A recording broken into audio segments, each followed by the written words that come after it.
Hey guys, it's Flubber here and welcome back to Minecraft Skyblock Survival. Just kidding, this is still Blood and Bones, but a lot has happened since last episode. Like a lot. I think it's been maybe 2 weeks or something like that since I last recorded. But yeah, I've basically had to completely restart from the beginning because I didn't really understand how the farming mechanics worked in this game mode. Basically, forests is the only biome that will grow anything at any kind of decent speed. So I wasn't in that biome originally, so I had to completely remove my base and yeah, start from scratch basically. Because while I was trying to find a new base, I ended up losing my bed. Don't know how that happened. But yeah, so I decided to jump into a boat and sail for nearly 80,000 blocks before I realized that this game mode doesn't really generate land past something like 50,000 blocks.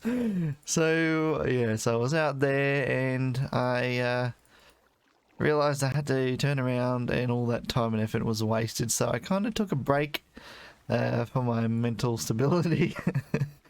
And then we find ourselves back here at a sky base rather than a underground base because it's actually been quite a bit safer. Mobs seem to not be able to get up here. I haven't had any what do you call them, flying mobs spawn. I haven't actually seen any around here, so we'll have to see how that goes when they do spawn.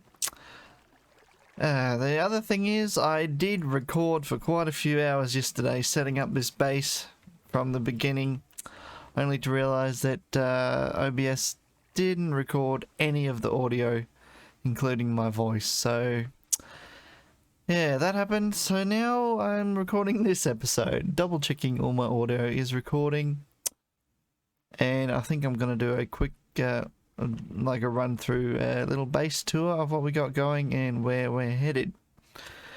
So first of all, we have this 16 by 16 cobblestone platform. This is where we started. This is centered exactly on a chunk, and from here we expanded out. We have a little farming area, and over here we have a little sugarcane farming platform. That's because that's actually over a very small what do you call that, swampland biome, and sugarcane thrives in swampland, so that's the best place to grow that over there. It grows at a pretty decent speed, actually seems to be quite faster than all the other crops. So over here is our little farming area. I originally had the 9x9 with the water in the middle. Didn't really like the efficiency of that and the way it looked, so I decided to go with these little 3x9 kind of runs. And I've got kind of one of each crop growing in a line at the moment, just trying to fill them out as they do grow and turn them back into seeds. So I have kind of 9 of each plant. So I think if I don't have all of them, I have most of them at the moment. I'll have to do a little bit of research to see what I'm missing and go gather some more seeds. But basically yesterday what I did, I went down to, there's a bit of a plains kind of biome down there. I went over there and I just took a water bucket and I just started flooding all the grass out just to get the seeds really quickly. It's the most efficient way. And yeah, then I started farming and I did a lot of AFKing. The main issue with the farming is these crops don't grow at night time, regardless of being in torchlight or not. They just do not grow at night time, and on top of that, the mods slow down their growth rate even more. So it's just a super grindy process just to get anything growing here. But a few hours in, we've got some decent amount of crops growing. So hopefully by the end of today I'll have kind of each of these rows filled out. And then I can start looking into doing some cooking with the Pam's Harvest Craft mod and all that kind of fun stuff. Because I think I need six different food types to eat so that I can get the maximum kind of hunger replenishment out of them because they do deplete if you eat the same food over and over, and I think it stops eventually. So from there, here's our little workshop and a little bed.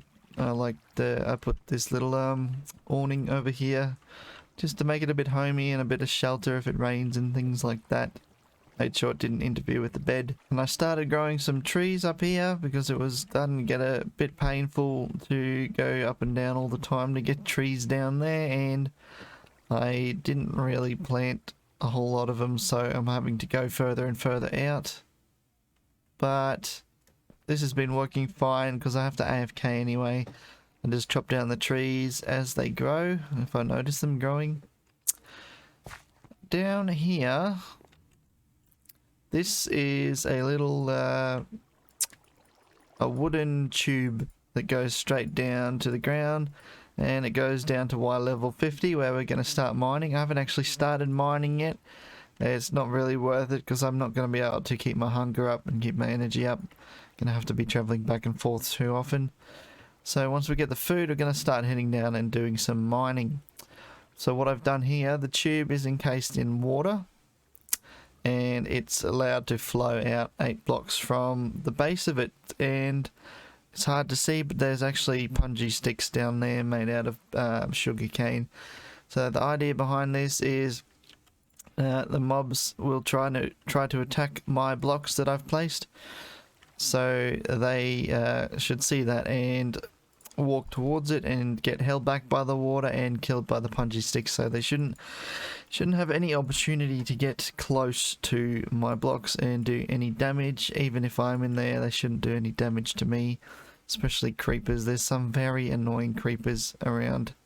There's one that blows up and spawns a stone sphere, cobblestone sphere with water in it, water source blocks, and the cobblestone is actually endermite eggs, not endermite, silverfish eggs, which is kind of a very big pain in the backside to get rid of. So that was there, got rid of that and built all this, and that is nice and safe now. So we just got a ladder going down there. As I said, that goes down to 50, and we'll do the mining down there. What else? I think that's about it for the moment. As I said, this is just going to be a bit of a base tour / progress update video. Next episode, hopefully, we'll have some smeltery going, and we'll have some mining started and start getting some metal tools and things like that. We're right next to this mesa biome, which is very handy for the clay, and yeah, the biome diversity around here is quite nice, which is why I picked this area. Alrighty guys, thank you for watching. Sorry it's been a while since I posted the last video, but hopefully we'll start getting them out a bit sooner now that we're actually making some progress and not constantly dying and losing our base. So with that, thank you for watching. If you like this video, drop a like and subscribe for future videos and ring the bell for notifications. I love these ender pools. Alrighty guys, thanks for watching. See you next time.